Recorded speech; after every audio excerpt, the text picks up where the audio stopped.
నమస్కారం అధ్యక్ష.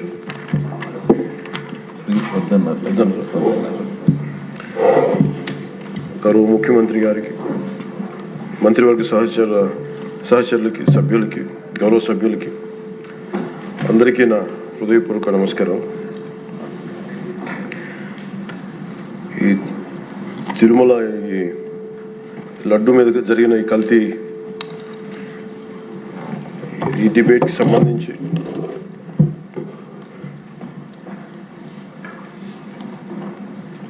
$68 లక్షల కిలోల నెయ్యి అని చెప్పే ఒక కల్తీ నెయ్యిని వాడారు. దీని మీద ఫస్ట్ ఇది ఎలా బయటకు వచ్చింది?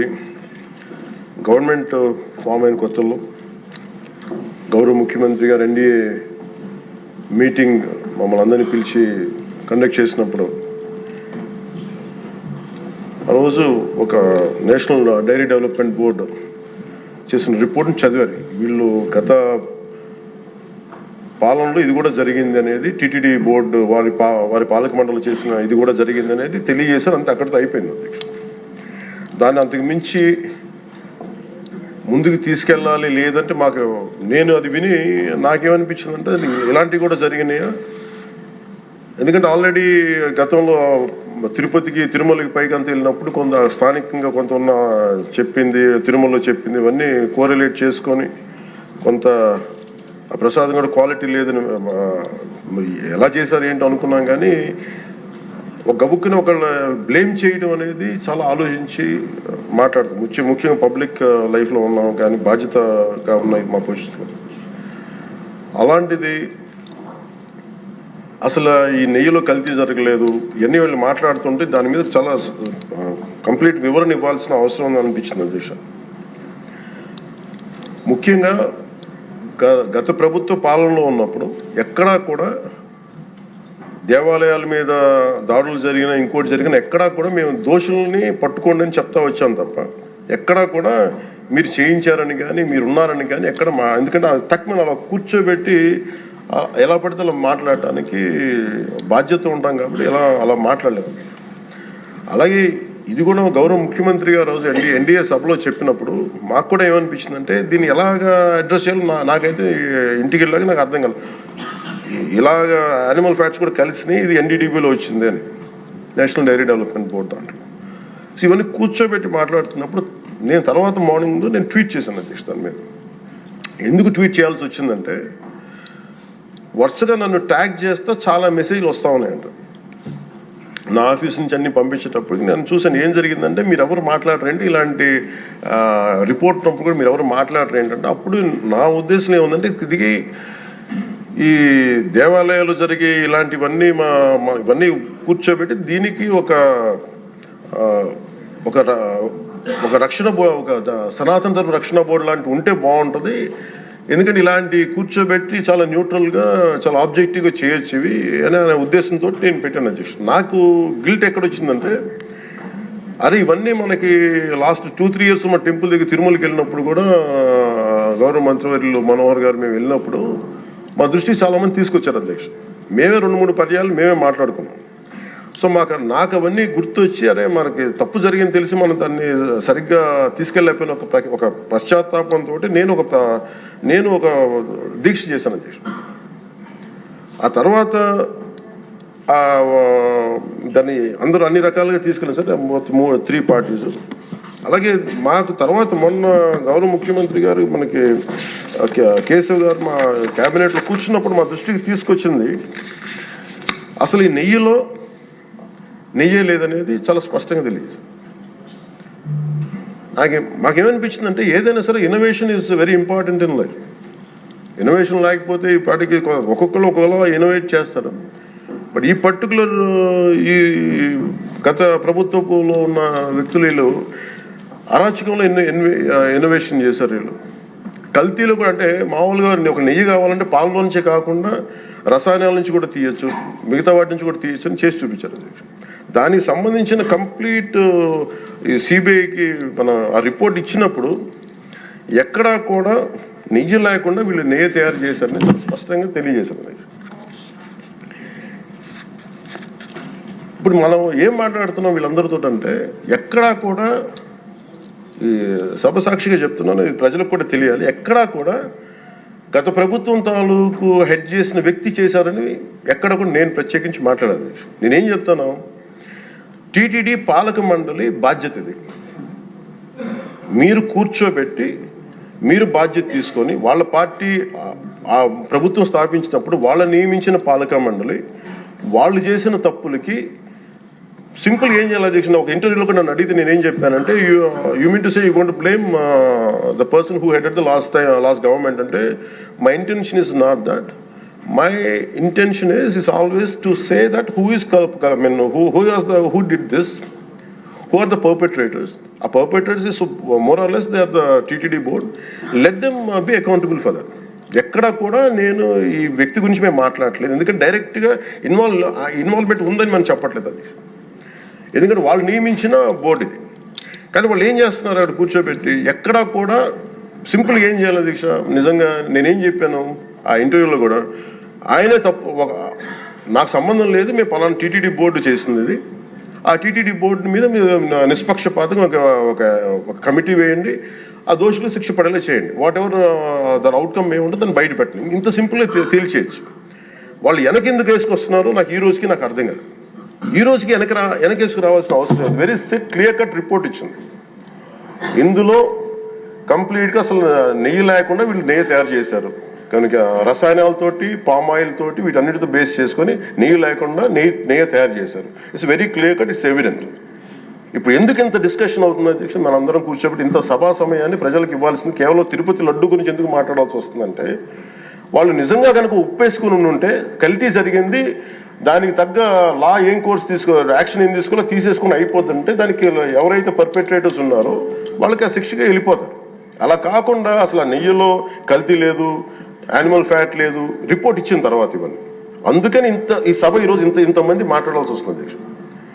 మాకు ఏమనిపించిందంటే అధ్యక్ష, దీన్ని క్యాబినెట్ మీటింగ్లో మా దృష్టికి తీసుకొచ్చింది మీకు తెలియజేస్తున్నాను మీ ద్వారా ప్రజలకి.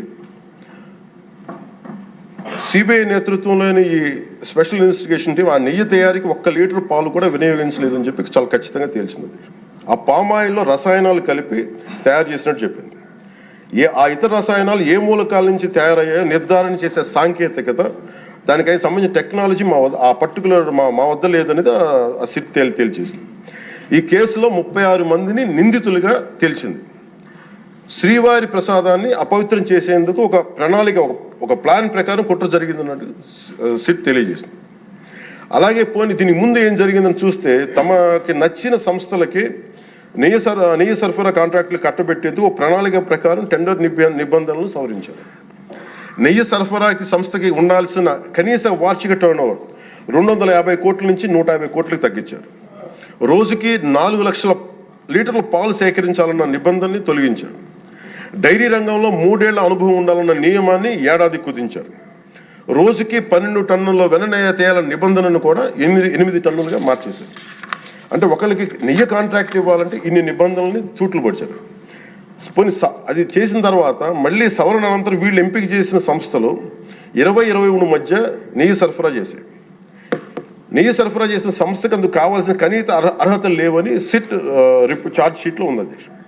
వీరు నెయ్యి సరఫరా ఎంచుకున్న ఆ సంస్థలు బోలేబాబా అని కానీ దానికి అనుబంధ సంస్థలు మాల్గంగా, వైష్ణవి డైరీలు 1 లీటర్ కూడా నెయ్యిని పాల నుంచి తయారు చేయాలని స్పష్టంగా చెప్పారు. ఇది 1924 మధ్య 11 కోట్ల మంది భక్తులను శ్రీవారిని దర్శించుకుంటే ఆ కాలంలో మొత్తం 48 కోట్ల లడ్డు ప్రసాదాలు విక్రయం జరిగింది. దాంట్లో సుమారు 20 కోట్ల లడ్డూలు నకిలీ నెయ్యితో తయారయ్యాయని చెప్పి టీటీడీ రికార్డ్స్ తెలియజేస్తాం. ఆ 11 కోట్ల మందికి రసాయనాలతో నిండిన మన లడ్డూలు పంపించారు. అలాగే ఇందులో 1,00,000 లడ్డూలు కూడా అయోధ్య రామ మందిర ప్రారంభోత్సవానికి పంపిణీ చేశారు. నేను మొన్న మన క్యాబినెట్లో మన గౌరవ ముఖ్యమంత్రి గారు మేమందరం కూర్చొని మాట్లాడుతున్నప్పుడు నాకు పర్సనల్గా మెసేజ్లు ఏంటంటే, అమరావతి మన ఈ అయోధ్యకి పంపిన లడ్డూలు ఈ లడ్డూలు కాదు, ఇవి వేరే లడ్డూలు. అలా ఎలా తేడా చెప్తారు వీళ్ళు? దానికోసం ప్రత్యేకంగా అంటే అక్కడ నిబంధనలు ఎక్కడా కూడా మీరు నెయ్యి మేము పలానోళ్ళు కొన్నారు మాకు డీటెయిల్స్ ఇస్తా ఉన్నారు. నేను సభాముఖంగా ఎందుకు వాళ్ళకి పేర్లు ప్రస్తావించారు అది చెప్పిన వ్యక్తులు కానీ వీళ్ళు కానీ. నేను అడిగింది ఏంటంటే ఓకే మీకు దాని మీద ఆధారాలు ఏమున్నాయి, మీరు ఈ లాటే పంపించారు అయోధ్యకి అనేది మీకు ఏముంటే ఎక్కడ ఏం లేదు, అన్ని గాల్లో మాట్లాడుతున్నారు వీళ్ళందరూ.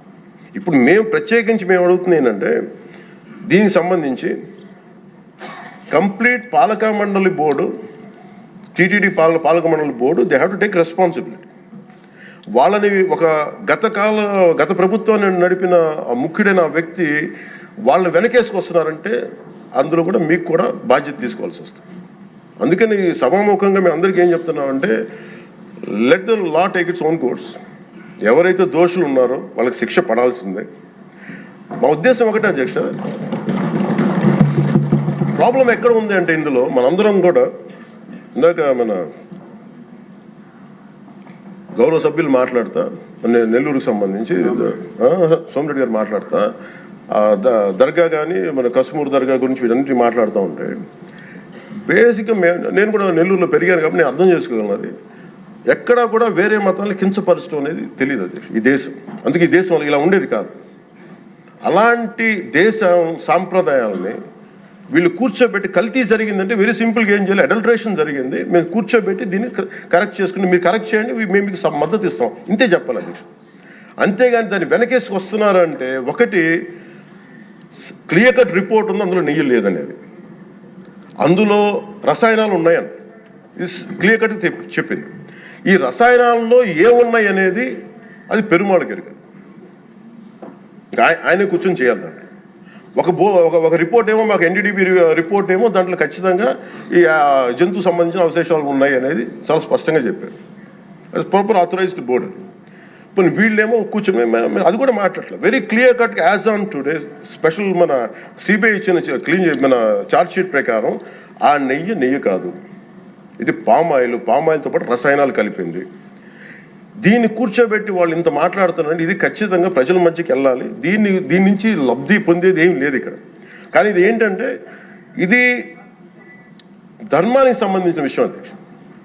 ఇదే ఇష్యూ కనుక, ఇదే సమస్య కనుక ఏ ఒక్క మతానికి జరుగుంటే హిందూ ధర్మానికి కాకుండా వెంకటేశ్వర స్వామి వారికి కాకుండా ఇంకెవరికి జరిగినా కానీ ఈ దేశం గగ్గులైపోయింది, ప్రపంచం అంతా గగ్గులు పెట్టేసేవాడు. సమస్య ఏముందంటే ఇది మన ప్రతి ఒక్క హిందూ కూడా ఆలోచించాల్సింది. ఎందుకంటే ప్రతి హిందూకి బై నేచర్ మా ఇంట్లో కానీ ఎవరు ఇందాక మన సోమిరెడ్డి గారు చెప్పినట్టుగా మీరు దర్గాకి ఏదంతా చూస్తే మేము దర్గాలు చిన్నప్పుడు మేము స్కూల్లో ఉన్నప్పుడు అక్కడ రొట్టెలు పండుగ దర్గా మెట్లు వెళ్ళి మేము కూర్చోబెట్టి అక్కడ ఇర్రెస్పెక్ట్ హిందూస్ ఇది ముస్లిం ఫెయిత్ అనుకోకుండా వెళ్ళి కూర్చోబెట్టి అందరూ గౌరవించి దాన్ని ఈ రోజుకి వెళ్తారు హిందువులందరూ. సో ఈ దేశ మూల సంస్కృతి మన ఇస్లాంని గౌరవించేది, క్రిస్టియానిటీని గౌరవించేది, సకల మతాల్ని గౌరవించేది. అలాంటిది హిందూ ధర్మానికి సంబంధించిన 7 కొండల వాడు కలియుగ వెంకటేశ్వరుడు దైవం అంటానికి చాలా క్లియర్ కట్ ఉంది అది. ఎందుకంటే కలియుగంలో జరిగింది ఆయనే, దీనికి ఆధార పురుషుడు, ఆయన మూల పురుషుడు. అలాంటి ఆయనకి పెట్టే ప్రసాదానికి ఇంత అపవిత్రం చేసిన తర్వాత వీళ్ళు ఏమి కూర్చొని దాన్ని మా తప్పు లేకుండా లేదన్నట్టుగా మాట్లాడుతుంటే వీళ్ళకి నాకు ఏం మాట్లాడాలో తెలియదు. దీనికి ఒక్కటి కూడా ప్రజలకు తెలియజేయాల్సింది ఏంటంటే అధ్యక్ష, ఇదే వేరే ఇస్లాంకి జరిగిన, క్రిస్టియానిటీకి జరిగిన, జీసస్ క్రైస్ట్కి జరిగిన, మహమ్మద్ ప్రవక్తకి జరిగిన, అల్లాకి జరిగిన ఇలా ఉండేది కదా అధ్యక్ష. వాళ్ళు ఆ రోజు మన కౌన్సిల్లో కూడా అలా పటాలు తీసుకొచ్చేవాళ్ళు వేరే ఏ దేవత అయితే. బికాజ్ ఇది హిందువులు కాబట్టి వీళ్ళ కులాలతో ముక్కలుగా అయిపోయి ఉంటారు కాబట్టి హిందువులు తమ మతాలను ఎడాపెడా వీళ్ళు జోకులు వేసుకోగలరు కాబట్టి దీనికి సీరియస్నెస్ లేదు అధ్యక్ష. Before blaming anybody else every Hindu has to take a responsibility for this, every Hindu. ఎందుకంటే మన ఇస్లాంని మనం ఎందుకంత కూర్చోబెట్టేంత వాళ్ళు గౌరవించే విధానం చూస్తే నిజంగా మరే మనం హిందూ ధర్మాన్ని పాటిస్తాం, మనం గౌరవించుకోలేమో అనిపిస్తుంది మనకి. అది మిగతా మతాలను చూసి నేర్చుకోవాలి అధ్యక్ష. వీళ్ళకి ఏముంది, వీళ్ళు ఇంత మాట్లాడుతున్నారు తిరుపతి లడ్డు మీద. నిజంగా వీళ్ళు కనుక మాట్లాడితే అదే వేరే మతం గురించి ఎందుకు మాట్లాడరంటే ఓట్లు పోతాయి అధ్యక్ష. హిందువుల ఓట్లు చాలా ఈజీగా ముక్కలు కులాలను చేసి పెట్టేసి పోతాయి. ఆ వెంకటేశ్వరం కాబట్టి శివుడు ఉంటాడు, శివుడు కాబట్టి అమ్మవారు ఉంటాడు, ఈజీ వాళ్ళకి. ఈ నైజం జనాల్లో మారినంత కాలం ఇలాంటివి జరుగుతూనే ఉంటుంది అధ్యక్ష. వీళ్ళు ఇలాగే మాట్లాడుతూనే ఉంటారు. ఇది లోపల నుంచి మనందరం కదలాలి. ఇర్రెస్పెక్ట్ ఆఫ్ పార్టీస్. నేను వైసీపీలో ఇప్పుడు రాని వైసీపీ నాయకులు కూడా అడుగుతున్నాను, వాళ్ళ పద్ధతిదారులు కూడా చెప్తున్నాను ఈ సభాముఖం. మీరు ఎవరన్నా సరే రేపొద్దున నుంచి మీరు వెళ్ళి తిరుమలలో వెంకటేశ్వర స్వామిని దర్శించుకున్నప్పుడు, ఆ నిలువెత్తు స్వామివారిని చూసినప్పుడు మీకు గిల్ట్ కలగకపోతే మీరు చూడండి. ఎందుకంటే ఆయన కళ్ళలోకి చూసినప్పుడు మీరు ఇన్ని తప్పులు చేసేవాళ్ళు మేము వెనకేసుకొస్తున్నామని ఎవరన్నా మాట్లాడితే ఆ పాపం వాళ్ళకే కాదు, వాళ్ళకు కూడా చుట్టుకుంటుంది. ఇది ఖచ్చితంగా దీన్ని ఎక్కడో చోట దీనికి ఒక లాజికల్ కన్క్లూజన్ అయితే పట్టుకెళ్ళదు. దోషులకి శిక్ష పడాల్సింది. ఎందుకంటే ఇది ఇక్కడతో ఆగకపోతే ఇది ఒక పరంపర అయిపోతుంది. అందుకని మేము ఖచ్చితంగా I'm committed to get this. Who are the perpetrator, they should be punished. They should be punished. అలాగే ఒక ముగింపు 2 వాక్యాలు చెప్పి నేను మాకు చెప్పి ముగిస్తాను. మన మధ్య నేను ఆముక్తమాల్య చదువుతున్నప్పుడు 218వ పద్యం, దాంట్లో ఆయన చెప్పింది ప్రత్యేకించి ఆయన రాసిన ఈ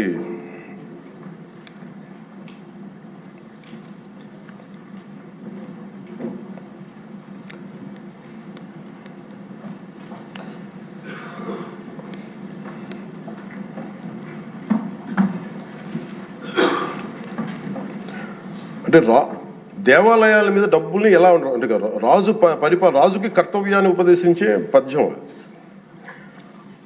ఆయితికానికి ఇవ్వకు మమరాలయ ముఖ్యము, అతడు అర్థతృష్ణాయుతుడై నిజోర్వియగు నష్టికి ఆ ధనమును తరల్చి రాజు ఆయతనమునకు చేర్చు మరి అట్టిది ఆపత్యము కాన ఒంటిగాడే అధికారి కావలయ ఇంచుకు తిన్నను వాడే రూపురం.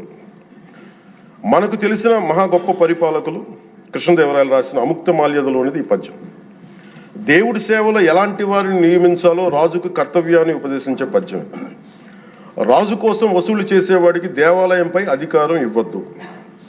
అలాంటి వాడు డబ్బు మీద ఆశతో రాజ్యానికి వసూళ్లలో నష్టం వచ్చినప్పుడల్లా దేవుడది ధనాన్ని తరలించి రాజు ఖజానాకు చేర్చేస్తూ ఉంటాడు.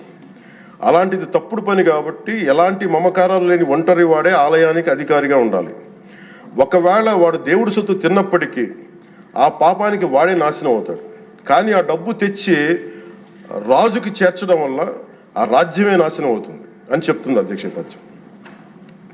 గత ప్రభుత్వ పరిపాలన కాలంలో జరిగిందంతా అచ్చంగా ఇలాగే జరిగింది. అంటే ఇది మనందరికీ కూడా చాలా లోతుగా ఆలోచించాలి. ఇది భగవంతుడికి సంబంధించిన అది. అంతమంది వెళ్ళి వాళ్ళ కర్మని అక్కడ వేస్తారు అధ్యక్ష డబ్బులుగా. ఆ కర్మని ఆ పుణ్యస్థలమే కాపాడాలి. భక్తులు తాలూకు ఆ నిత్య 7 కొండల వాడి నామస్మరణే కాపాడు తప్ప ప్రజలు చేసిన కర్మను ఎవరైతే భగవంతుడి సొమ్ముతోటి ఆడుకుంటారో, భగవంతుడి డబ్బును దోచేస్తారో తరాలు కూడా లేచిపోతాయి. చాలా జాగ్రత్తగా ఉండాలి. ఇది ఎంత మనం ఇది చాలా పుణ్యకార్యాలకు ఇవ్వాల్సింది. అందుకని వీళ్ళందరికీ కూడా ఇప్పటికైనా దీని కల్తీ జరిగింది వాళ్ళు ఒప్పుకుంటామని చెప్పి వాళ్ళు నిజానికి ఇంకా ఇబ్బంది లేకుండా ఇంకా మళ్ళీ దీని గురించి మీరు ఢిల్లీకి వెళ్ళి కోర్టులు వేసే కొద్దీ మీ పాపం పెరుగుద్దే తప్ప మీ నాశనం కొంచెం ఫాస్ట్ అవుద్ది తప్ప ఇదైతే తగ్గదు. అందుకని దయచేసి అందరం ఈ ఒక్కటి అధ్యక్షుడు ఇంకొక మరో మాట చెప్పి మీరు ఎక్కడో చోట ఈ దేశం హిందూ దేవతల మీద హిందూ ధర్మం మీద దాడి జరుగుతున్నప్పుడు irrespective of political parties, irrespective of what you are, where you are, which language you speak, ఏ భాష మీరు మాట్లాడతారు, మీరు ఏ కులస్తులో తెలియదు, కానీ హిందూ ధర్మాన్ని మటుకు దాడి జరుగుతున్నప్పుడల్లా ముక్త కంఠంతో ఏకాభిప్రాయంతో ఖండించకపోతే మటుకు ఇలాంటి పరంపర కొనసాగుతూనే ఉంటుందని తెలియజేసుకుంటూ సెలవు తీసుకుంటాం. చాలా